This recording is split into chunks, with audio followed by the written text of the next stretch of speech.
城门打开。奉子营受命封城，若无军令，任何人不得出城。你知道我是谁吗？王爷的命令里说了，尤其是世子不可出城。要不要杀出去？他们也是奉命行事，不应该付出性命。换个城门看看。徐骁不会留这样的漏洞。那就找熟人走人情。我算是明白为什么徐骁要让楚禄山送黄蛮儿去武当了。你爹把什么都算死了，一点机会也没给你留。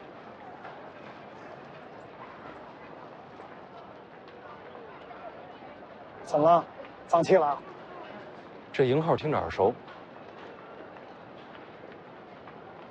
想起来了，走。动！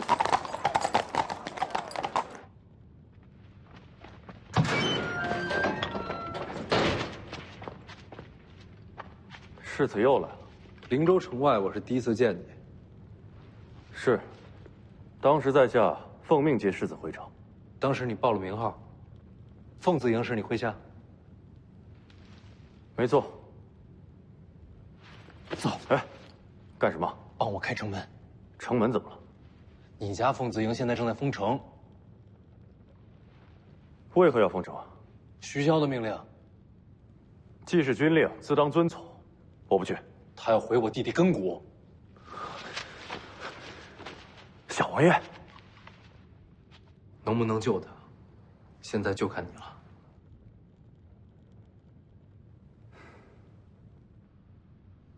徐凤年是用手令入的地牢。那令牌是他师傅给的。宁峨眉定会下令开城门。他是奉子营主将，他的话对奉子营就是军令。宁峨眉最佩服的就是黄蛮儿，他一定想去救他。哎，你还追得上吗？追得上。好，追上以后帮我传个话。世子请回，明日之前，城门不会再开。宁将军回来了，传我军令，开门，备马。遵令。上。上。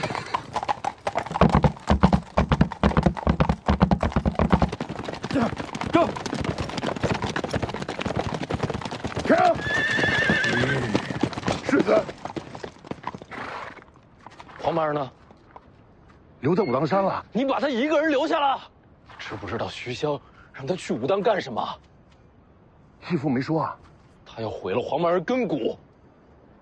你也不用那么着急，能改人根骨，也只有武当新法成就大王庭。武当很多年都没人能做到。怎么了？世子不知江湖事，武当没落，全凭掌门王重楼独当一面。此人精彩绝艳，现已成就大王庭。武当又有人练成大王庭了。走，追去武当。陈继报，世子先走，我挡着他，逃不掉了。有话带给你。请说。义父让我传话给你。凤年，你已经成人，是该学会做抉择了。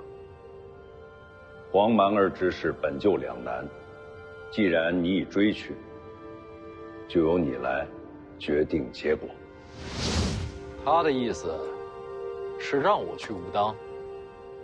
你若想保徐龙将一身神力，就要回到最初抉择，要么让他离开北凉不再回来，要么就学会杀人。杀人？杀谁啊？武当你可以去，北凉军必须回灵州。宁峨眉、楚禄山，跟我回去。管到我头上了。他说的对。世子，北凉军已是皇室心头大患，长时间不在驻地，天知道会引来怎样的猜忌。你们得回去。是。还请世子念在手足之情，护住小王爷周全。一言为定。行。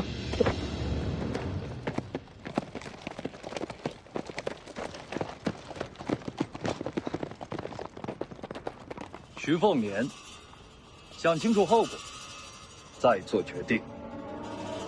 走，去武当。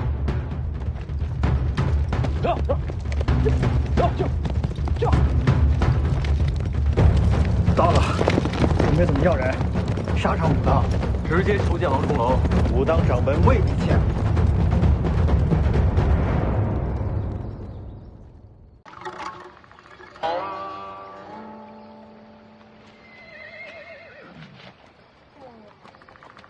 这。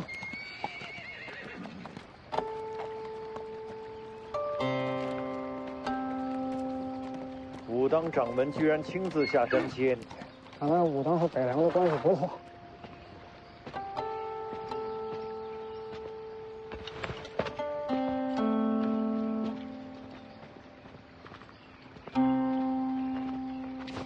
王重楼见过世子。黄毛呢？谁把他留下的？掌门师兄。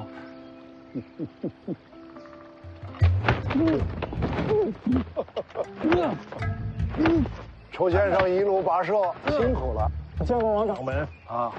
哦，这位是家师闭关弟子，贫道小师弟洪喜相。他与你同辈，正是。不出意外，也该是武当下任掌门。洪喜相，你还嫌欠我徐家的不够多吗？那是你爹的意思，我能怎么办？楚先生远来是客，小师弟过来打个招呼。楚先生，哎，好。哎呦，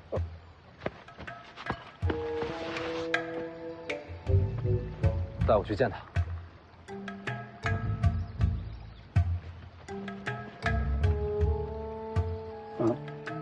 师兄，不如你带他们二人上山吧。你也一起去？我想再放会儿牛。不敢这一会儿。世子，楚先生请。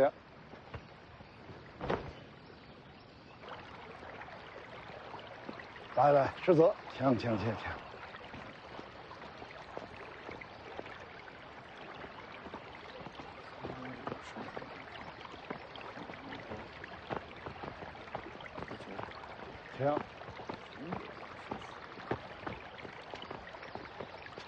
世子请。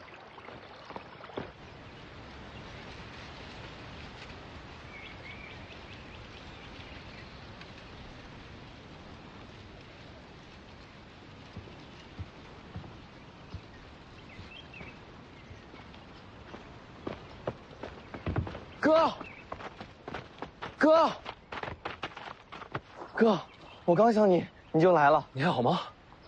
好，丽姐还在。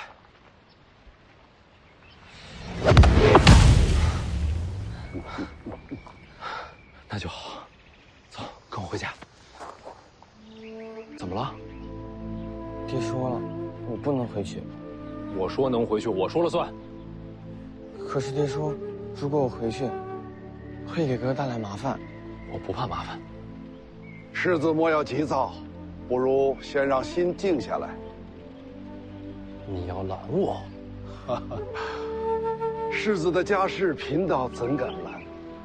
我只是劝世子想清楚些。小王爷若是回了北凉，等着他的会是什么？我守着他，不会让他被人利用。你能寸步不离，守他一辈子吗？为何不能？世子难不成要用铁链子锁住小王爷？我知道世子与小王爷兄弟情深，可是世子想过没有？如果支持小王爷的人对世子动手呢？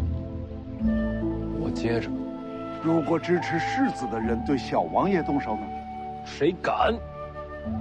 权力之争，什么事做不出来？你这么带他回去，是把小王爷往绝路上推。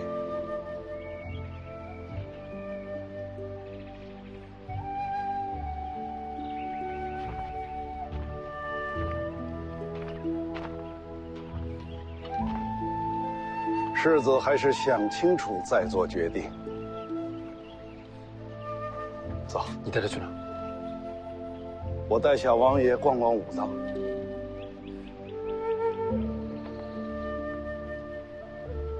哦，哈哈，世子做出决定之前，贫道什么都不会做。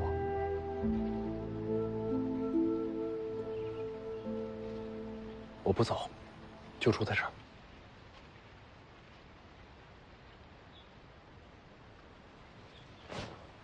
走。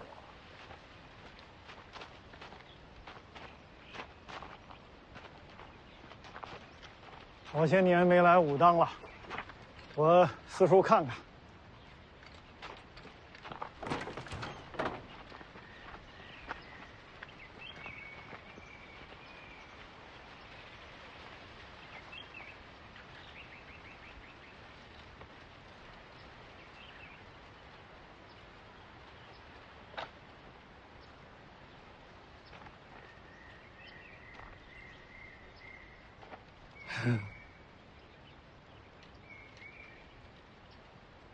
要不咱们进屋坐坐？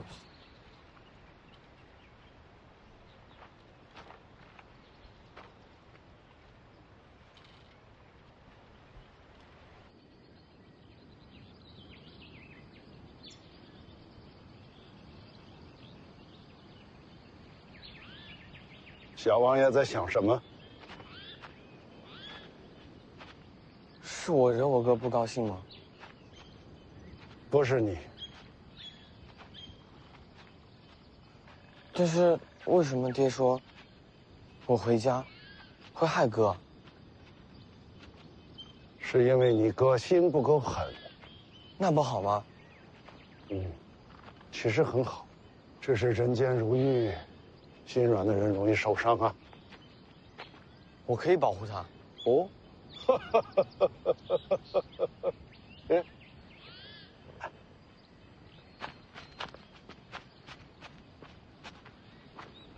师弟怎么出紫竹林了？哦，这位是王爷次子。天生根骨，赤子之心，很好。哎，倒不如让小王爷就住在你的紫竹林。从本心讲，整个武当山里最像小王爷的，就是师弟你了。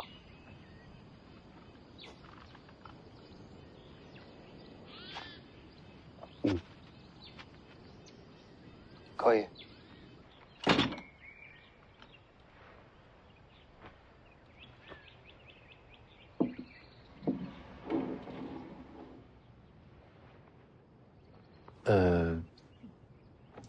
其实我大概都听明白了。秀儿人想借小王爷之名，从世子手中夺取北凉大权。其实我没打算要。那就让给他们。黄蛮儿本心通明，不谙世事。我要是把北凉让给他，那些支持他上位的人，总有一天会夺他性命。那其实这个结果跟王爷所说的一样，只有2个选择：要不让小王爷不要再回北凉，要么就杀尽军中那些野心狂徒。我必须得做一个决定。可是想借小王爷身份搅乱局面的人到底是谁？藏得太深，徐骁都没找到。那不就简单了？小王爷现在回不了北凉，那就让他暂时待在武当呗。世子若是想念，随时可以来看他。问题就出在这儿，你们武当守得住他吗？这么大一个门派，守不住一个人？你要想明白一个道理，那些支持黄蛮儿上位的，未必是北凉军。那会是什么人？最希望北凉分崩离析的是谁？李彦皇室。皇室眼中，黄蛮儿就是打破平衡的利器。武当不过是个江湖门派，挡得住皇权吗？这个放心了，皇室还能赶到武当来抢人不成？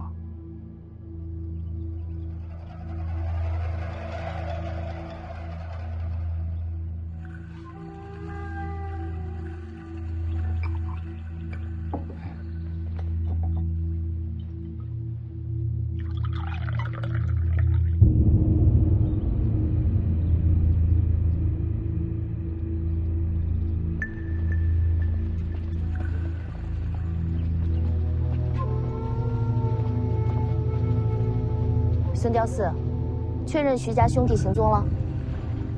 回公主殿下，徐凤年和徐龙象皆已离开灵州，先后奔武当而去。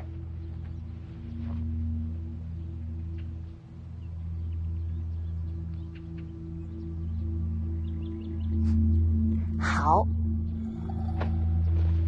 我们也去武当。3年前，徐凤年推拒婚约，让我成了这京城里的笑话。一个武夫之子，也敢羞辱皇室。这3年的屈辱，就在武当还给他呢。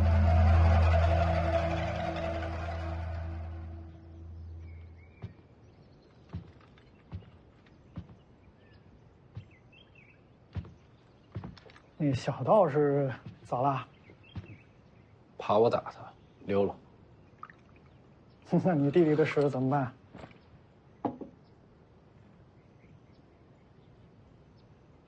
既不能回北凉，也不知道让他住在哪儿才能避开皇室觊觎。想到答案之前，我先留在武当吧。我怎么觉得这事儿不可能有答案？我再想想。那小道士真的是武当下任掌门？没错。那你还敢在武当打他？他欠我的。怎么说？他负了我大姐。那小道士。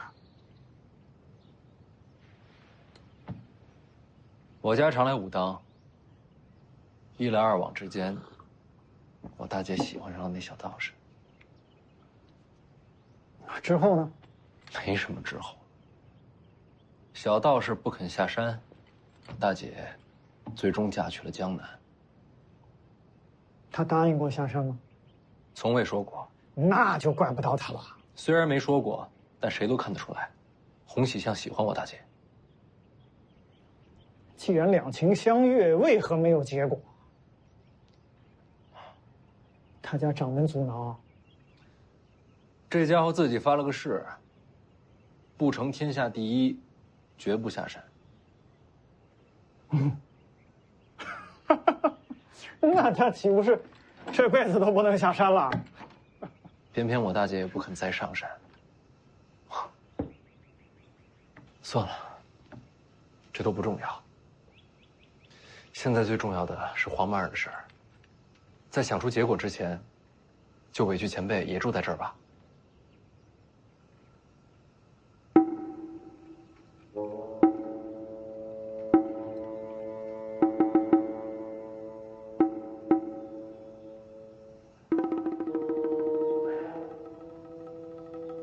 徐凤年，小泥人儿。我耳鸣了。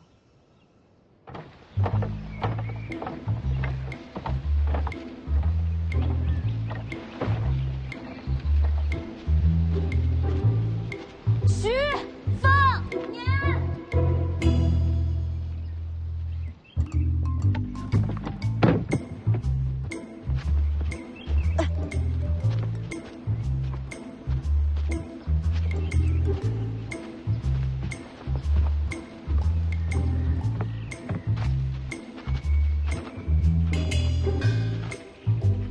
真是你。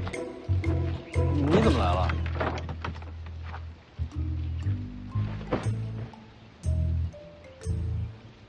干嘛不说话？你混蛋！我又怎么了？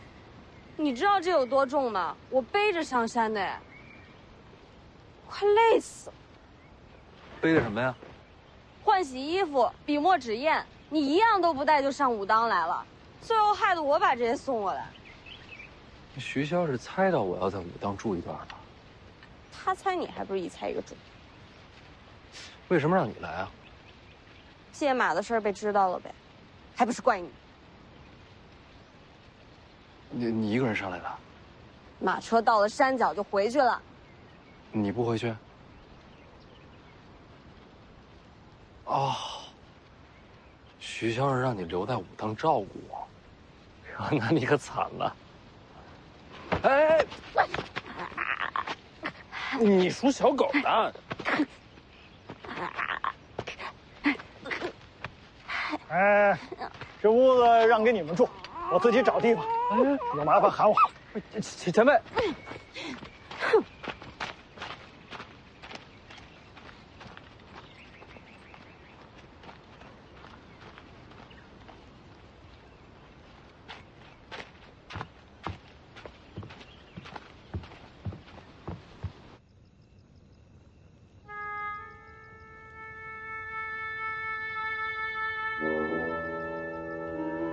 哎呀，这屋里实在是摆不下第二张床。行吧。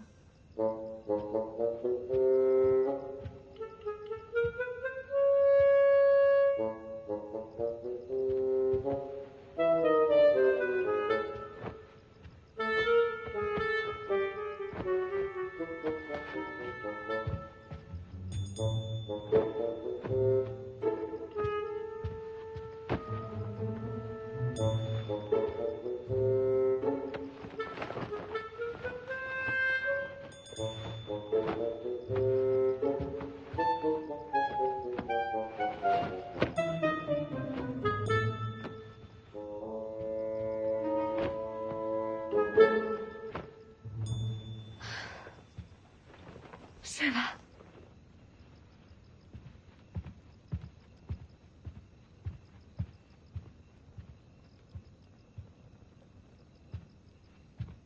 啊。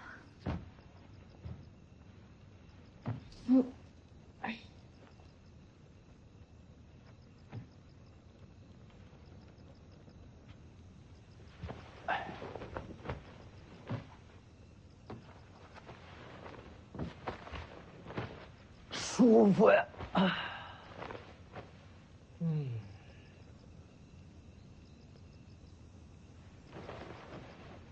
你想清楚啊！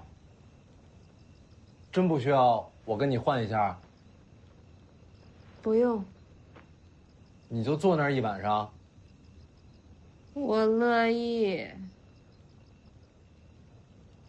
对，你那钱盒在包裹里呢吧？嗯。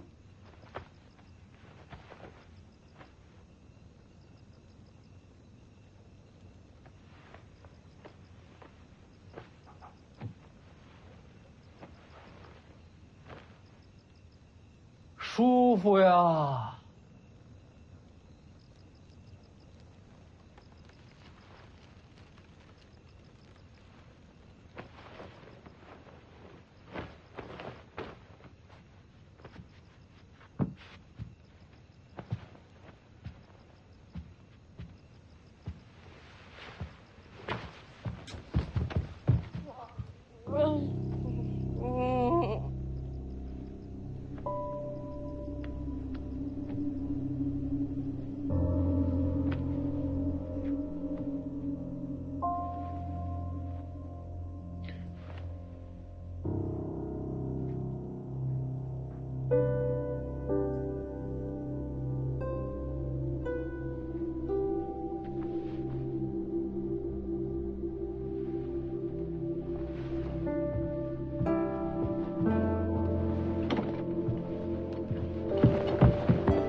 这酱瓜不错啊。他就在那儿睡了一宿。估计是累坏了。你也不把他扶到床上去？这丫头身世惨，那不是更需要照顾吗？她才不需要被照顾、被可怜。这丫头啊，骄傲着呢。可是她为什么睡觉不抵着墙呢？那包裹重，她这一路背上来，肩上背上，怕都是破了皮，靠着会疼。你是怎么知道的？我家丫头，我不知道，谁知道？我真是搞不懂你们。醒了，来吃早饭。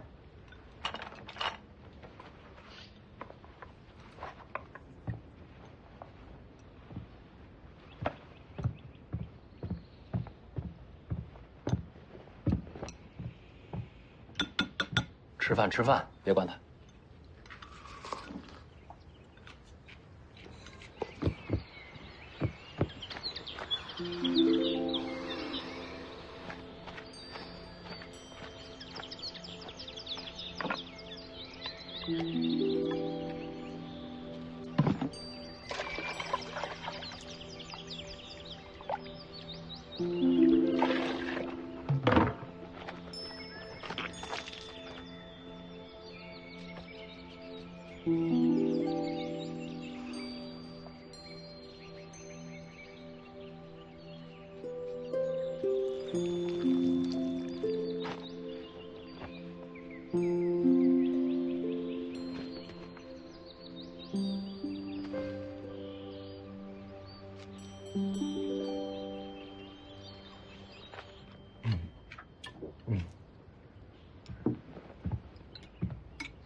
怎么了？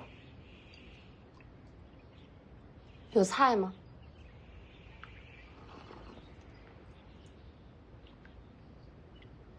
要是不够，我可以再去拿。活的。菜还有活的。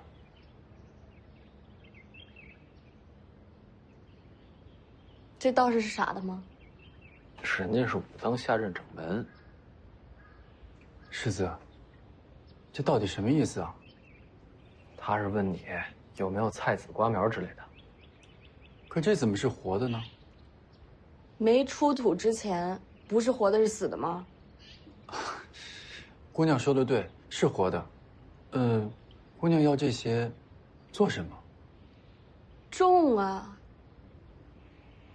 我们有菜，可以给你送来。自己种不行吗？行倒是行，但是我们没有菜籽瓜苗。那你们自己吃的菜从哪来的？我们武当倒是有一个菜园子。带我去。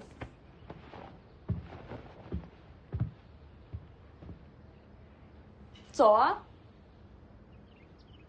你别看我，我可管不了。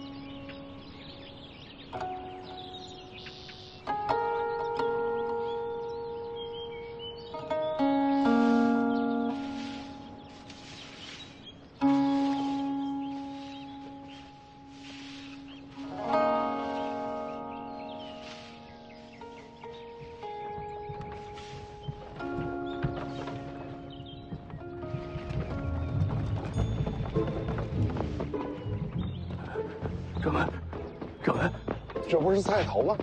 大事不妙了，锅里遭贼了！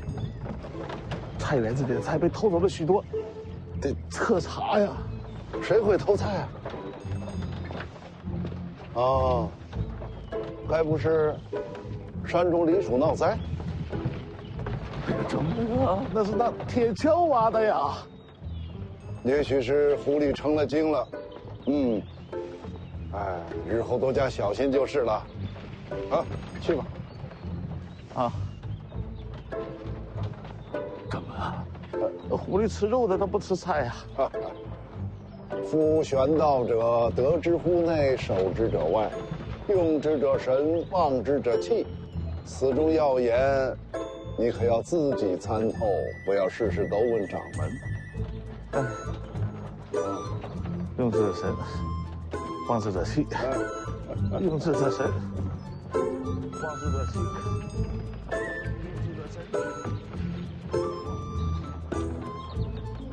用之者神。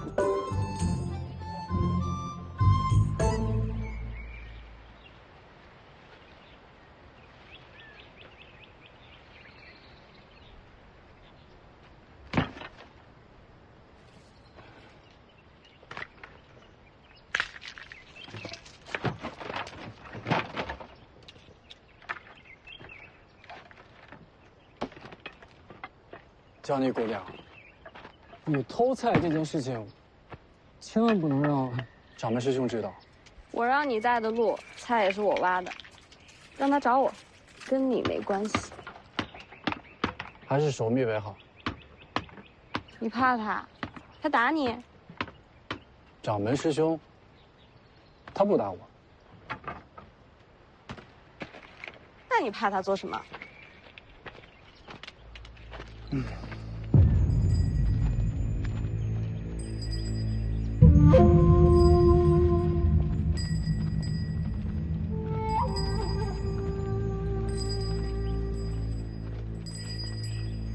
什么路数？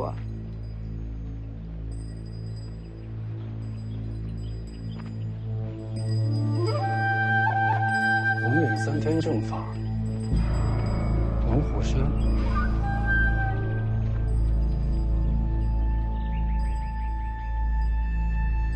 皇室钦点的天下第一门派。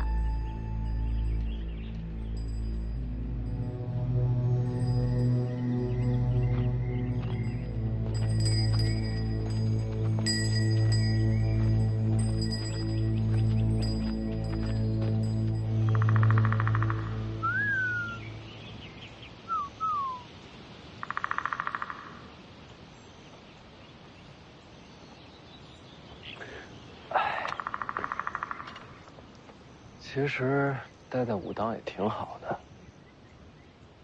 不像留在北凉，整天都要提心吊胆，揣摩人心。就是吃饭全是素的，受不了。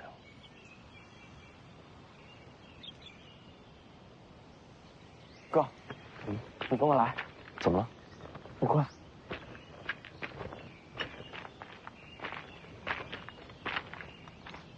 哥，这边。你要带我去哪儿啊？就是这儿。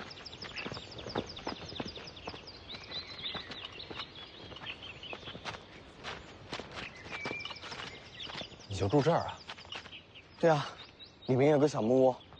哥，你等我一下。哎。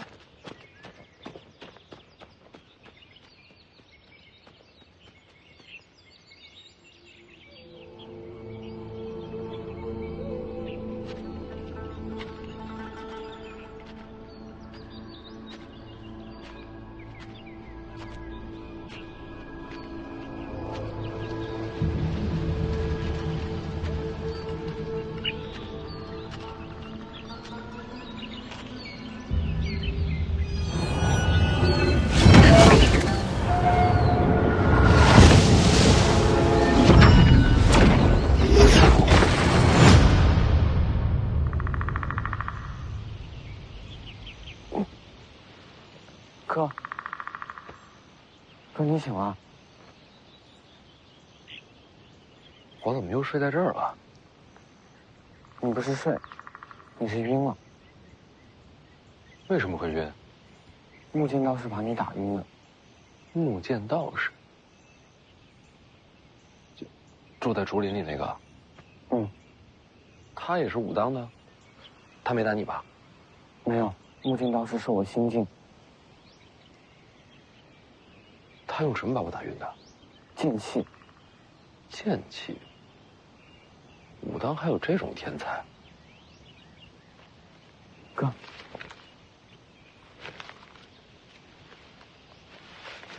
鸡腿儿。山鸡。哪儿来的？我在竹林里打的，用火烤了，专门留给哥吃。你们没让木剑道士瞧见吧？他看到了。没拦着你？我记得武当戒律挺严的呀，这什么道士啊？木剑道士人挺好的。你喜欢这儿？那要不咱们一直待在这儿？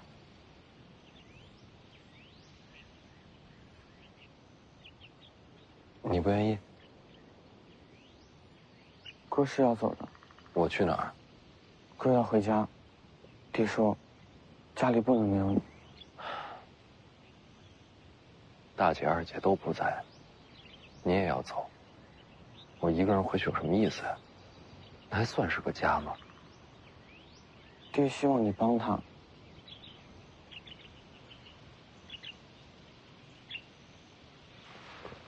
黄曼儿啊，你知不知道徐骁送你来武当是为了什么？知道。你知道什么呀？拿走我的力气。他连这都告诉你了？告诉我。那你还这么听话的赶过来？爹说我没了力气，哥就不会有麻烦了。你怎么那么傻呀？我傻没事，哥聪明就好。啊，吃肉哥。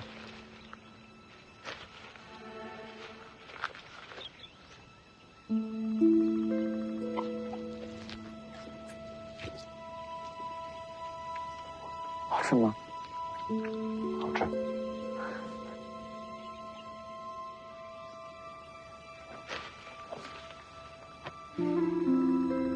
老板儿，哥不怕麻烦，我就守在这儿，谁也别想把你带走。你恐怕守不住。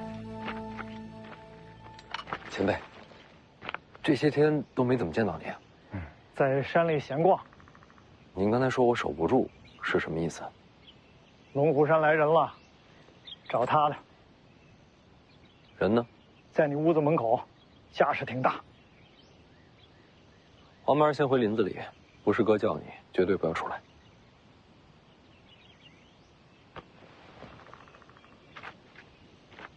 去吧。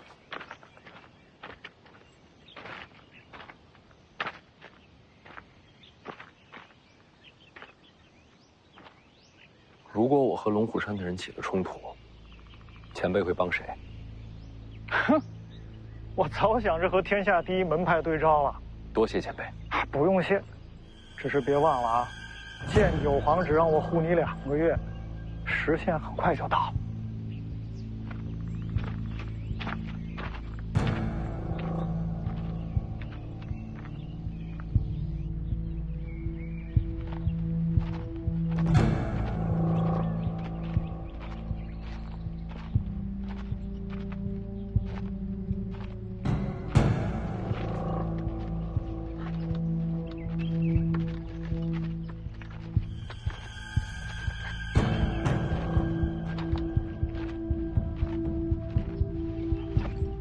这么多人盯着，你还种菜啊？又不是找我的。洪喜相呢？被王重楼拉走了。看来武当这事打算置身事外了。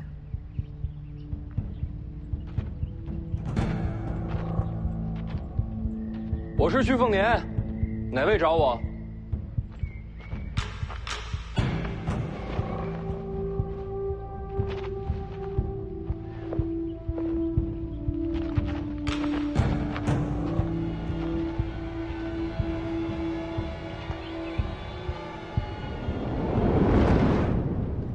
掌门，能确定是龙虎山的人吗？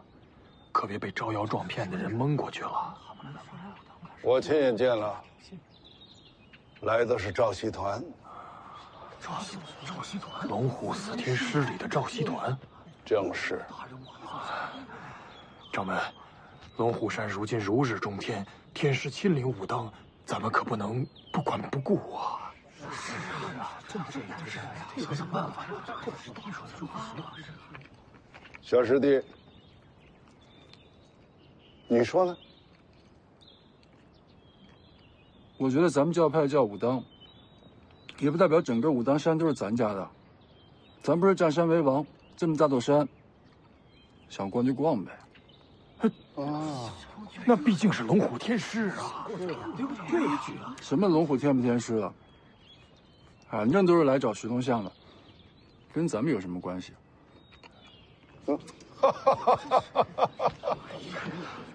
说的没错。天大的麻烦，跟我们又有什么关系？掌门，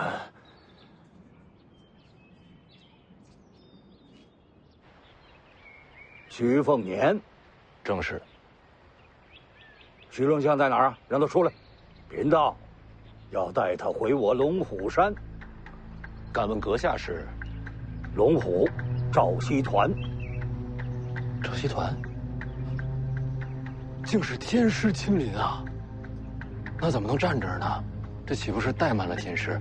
天师，屋里聊。徐龙相在哪儿啊？我这就去找他。天师先进去喝杯热茶。好。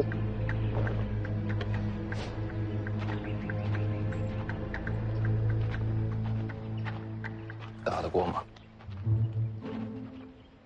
打了再举报。一会儿我正面吸引他注意力，你绕到背后偷袭。那可是龙虎山天师，我管他天师地师，敢打我弟弟主意，一个都不放过。那后面这么多道士怎么办？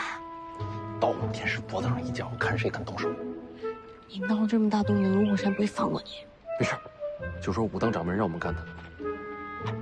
天大的麻烦，甩给武当接着，谁让这儿是武当山呢？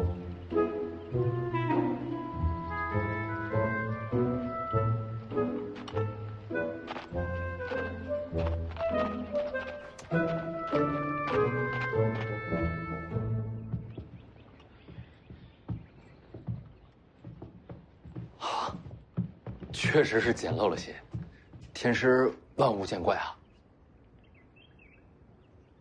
江宁啊，你把这凳子给天师擦擦，让人家坐下。坐着方便。天师请坐。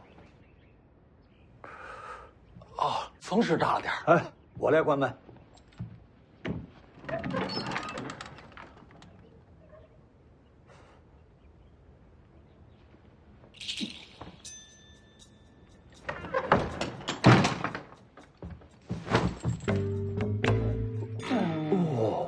不是说要喝茶吗？茶叶在哪儿啊？啊，茶叶呢？茶叶呢？茶叶，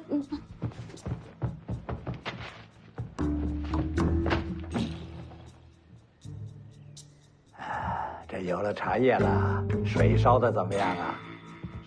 烧水了吗？啊，烧了吧？哎呀，这烧水还要等一会儿时间呢。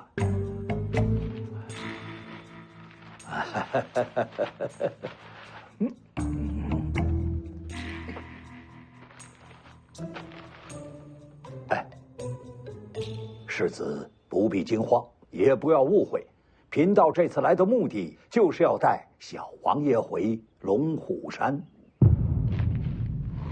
那我就没误会了。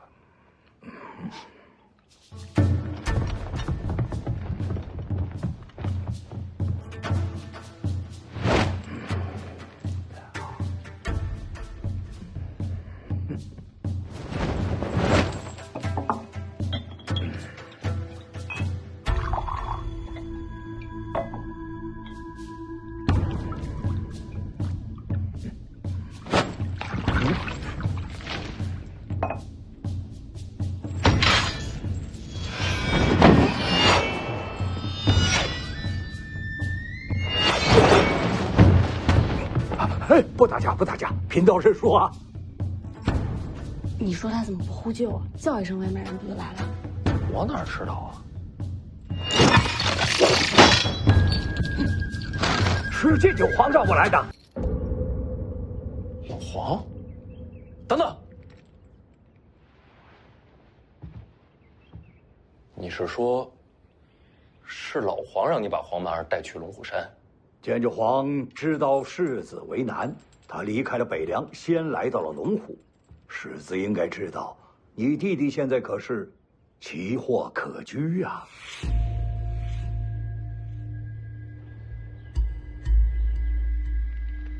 还查到些什么？查出些支持小王爷上位的，没抓。和宁峨眉一样，都是被丢出来的饵。真正的幕后推手，藏得很好。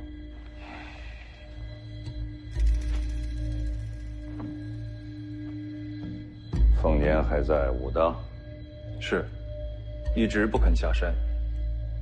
他会想明白的。皇室等北凉破绽，都快等疯了。但他们都知道，只要您还在一天，北凉就一定姓徐。人是会死的，所以小王爷才重要。您要是把北凉交给徐凤年，那皇室就可以借小王爷争权，北凉分崩离析。您要是把北凉交给小王爷，那正合了他们的意。黄满儿心智尚浅，怎么能斗得过皇室那些老奸巨猾的东西？所以呀，京城人都盯着小王爷。说句大话，如今天下，只有我龙虎山才能保小王爷无恙。龙虎山跟我们徐家可没什么交情。剑九皇曾经跟贫道说，小王爷天生神力，根骨非凡。那又如何？世子知不知道，贫道为什么至今未收徒啊？那是因为我这一脉祖传心法，对传人要求严苛，必须是根骨精奇，方能传承衣钵。剑九皇选我，那是因为我真心收徒啊，世子。确实如此，道统传承对门派来说重过生死啊。所以你会保护黄满儿？既为师徒，当然如此了。眼下京城和皇室都盯着我弟弟，龙虎山号称什么第一门派，真能挡得住皇权谕旨？这就是剑九皇来龙虎做的交易。什么交易？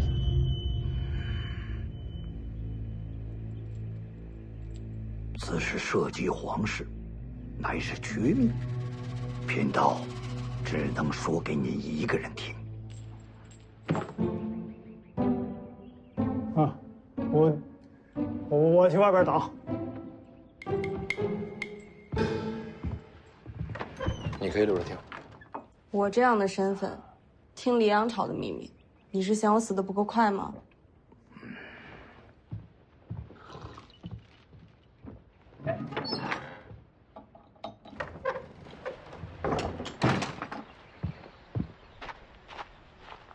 你怎么也出来了？怕死。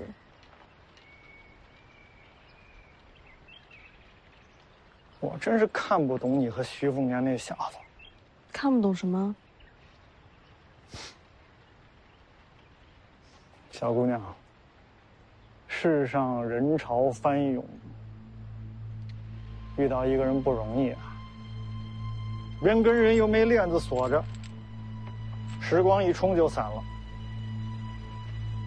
多珍惜眼前，别像我，到这个年岁，就剩下遗憾了。没什么好珍惜的，我和他，结果早就注定了。什么结果啊？生和死。就剩我们俩了，说吧。世子觉得，这龙虎山为何能封为天下第一门派呀？投效的早。因为在龙虎藏着一个人，这个人也姓赵。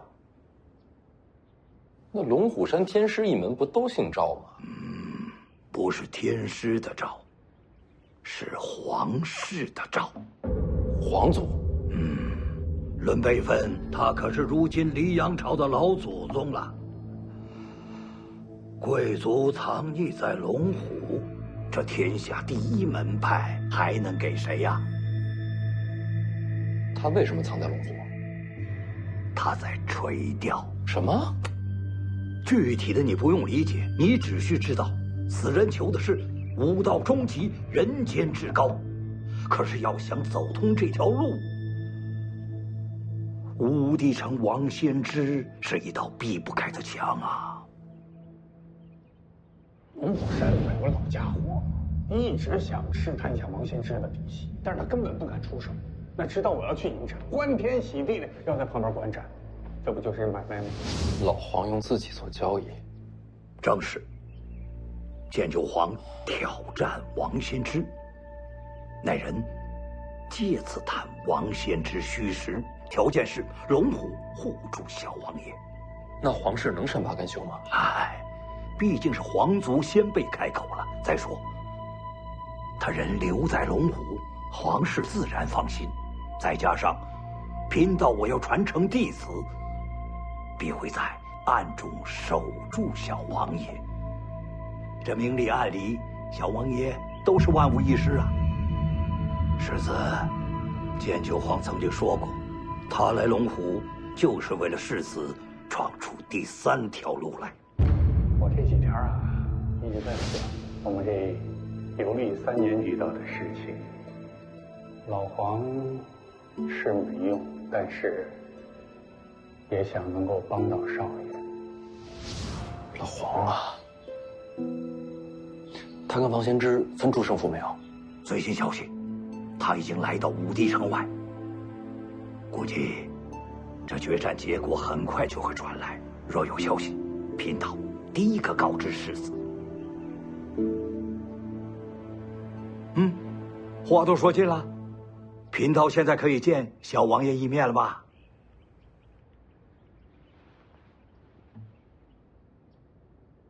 多谢天师，不必了。这已经是最好的出路了。远行龙虎山，黄满儿会想家。你要带他回北凉？我是他哥，我保护他。如果小王爷回去，那北凉未来必会大乱呐！我知道，我来应付。哥，我跟老道士去龙虎山。你不懂别胡说。我懂，我走，能帮到哥。胡扯！我用得着你来帮？就待在家里，天大的事儿有哥在。哥，我愿意去。哎呀！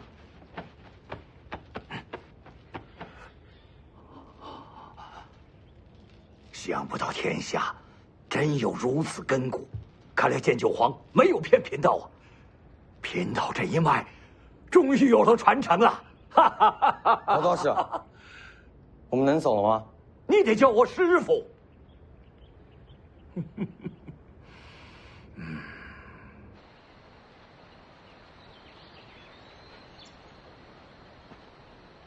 出个门带这么多人，我也不想啊。门派最新规矩，天师出门，必须是这规模。那你刚刚干嘛关了门才说话？这架子要是不端足喽，他们肯定会禀报掌门。回头啊，得多啰嗦，麻烦得很呢。你们龙虎山规矩这么多？师子放心，贫道的庭院是在龙虎山的脚下，离门派很远。我那儿没什么规矩，绝不会委屈了我的徒儿的。不能打他，不能骂他，不能欺负他。我好不容易找到徒儿，我就算欺负自己，也不会欺负他呀。哎呀，世子，你就放心吧，贫道那儿是山清水秀，冬暖夏凉啊，小王爷一定会喜欢的。山里还有珍禽异兽，他想抓就去抓，山上还有桃树，和山楂树，他想吃就去摘呀。山楂树？对呀，山楂树多吗？多呀，很多的山楂树。怎么，徒儿你喜欢吃山楂？我哥爱吃。哥，等山楂熟了，我全部采了藏起来，留给你吃。好。等山楂熟了，我就去看你。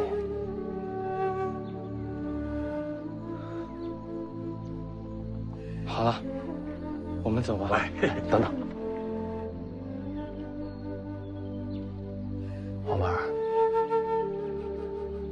哥想跟你要样东西，这样以后哥想你的时候就可以看着它。嗯。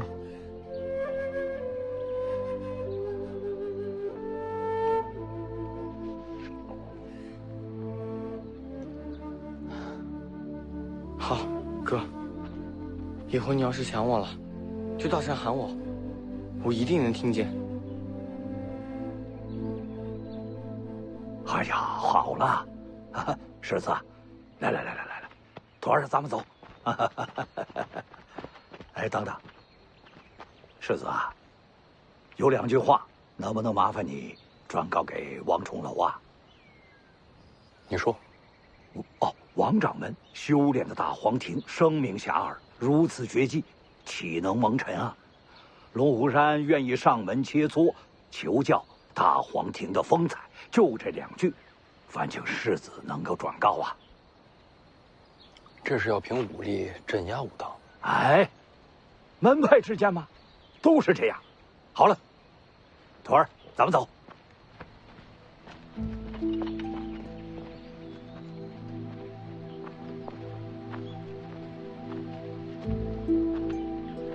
黄曼儿，你要是不想走了，就跟哥说一声，哥把你留下。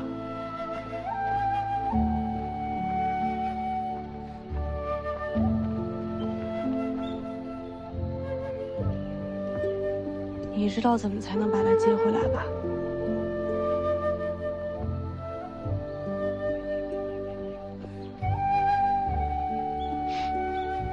我知道。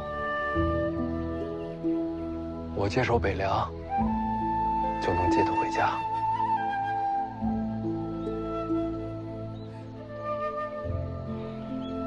之前可一直说不想接手，把矛头都指向我，黄曼儿那边就轻松了。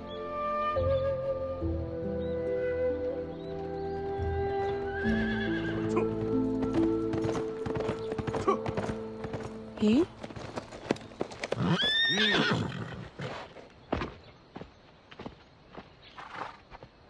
这是出什么大事儿了？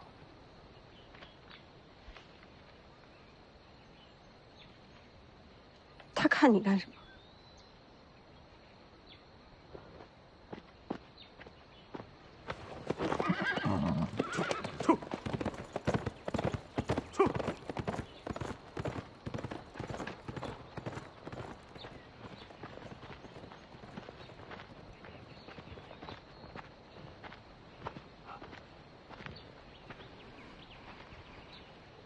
出什么事儿了？我也是刚刚得到消息，跟我有关。说呀！剑九皇死了。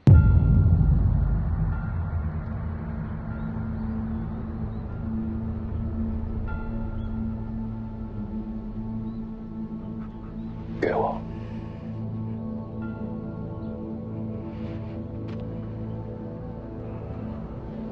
剑九皇，他去了武帝城后，先找了一个酒馆，要了2两黄酒、半斤酱肉、1碟花生米，炸的。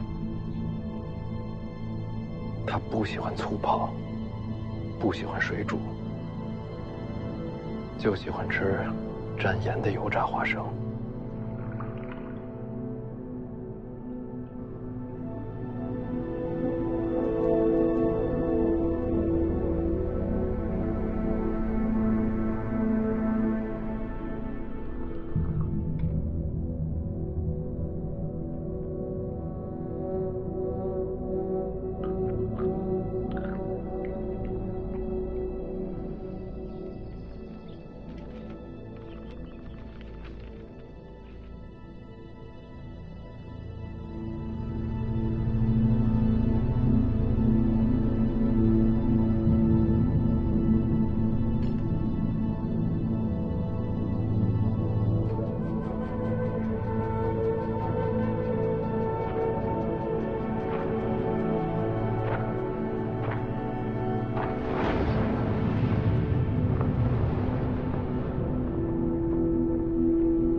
王献之闻声而至，剑九皇舞剑进出，8剑士轮番对敌，王献之始终是单手应对，一步未退。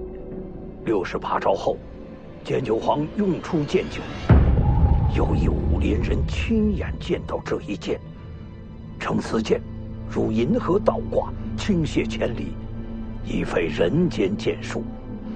王献之终于动用双手，剑九挥去了王献之的袖袍，二人势均力敌，再战49招后，剑九皇力竭身亡。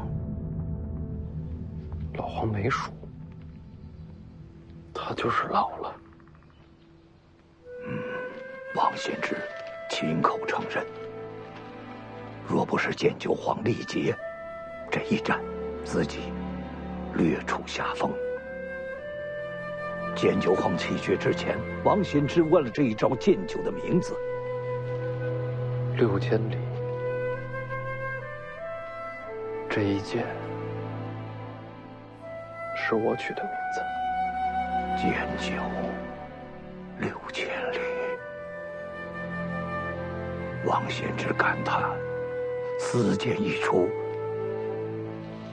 天下再没有更高的剑招了。他的剑匣去哪儿了？留在了武帝城头。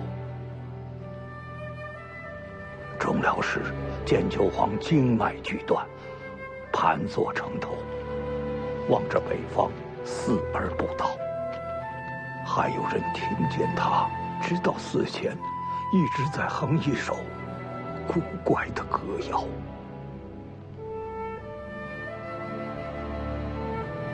北方，他这是看着北凉呢。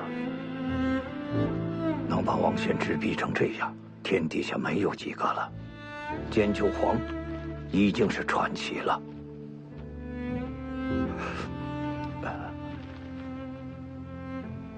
这封信能不能留给我？好吧，多谢。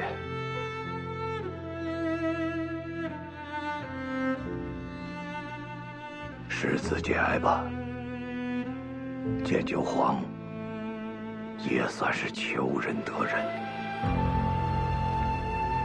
贫道告辞了。